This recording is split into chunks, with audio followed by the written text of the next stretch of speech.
The people who believe that Jesus is the Messiah are God's children.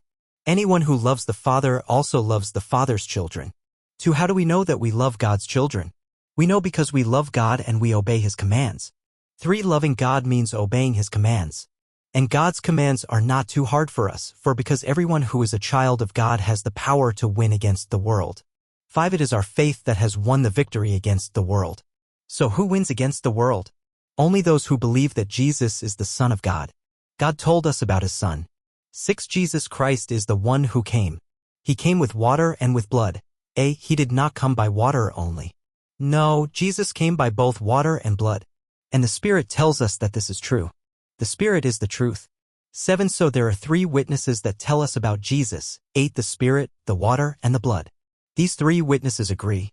9. We believe people when they say something is true. But what God says is more important. And this is what God told us. He told us the truth about His own Son. 10. Whoever believes in the Son of God has the truth that God told us. But people who do not believe God make God a liar, because they do not believe what God told us about His Son. 11. This is what God told us. God has given us eternal life, and this life is in His Son. 12. Whoever has the Son has life, but whoever does not have the Son of God does not have life. We have eternal life now. 13. I write this letter to you who believe in the Son of God. I write so that you will know that you have eternal life now. 14. We can come to God with no doubts. This means that when we ask God for things and those things agree with what God wants for us, God cares about what we say. 15. He listens to us every time we ask Him. So we know that He gives us whatever we ask from Him. 16. Suppose you see your fellow believer sinning, sin that does not lead to eternal death. You should pray for them. Then God will give them life.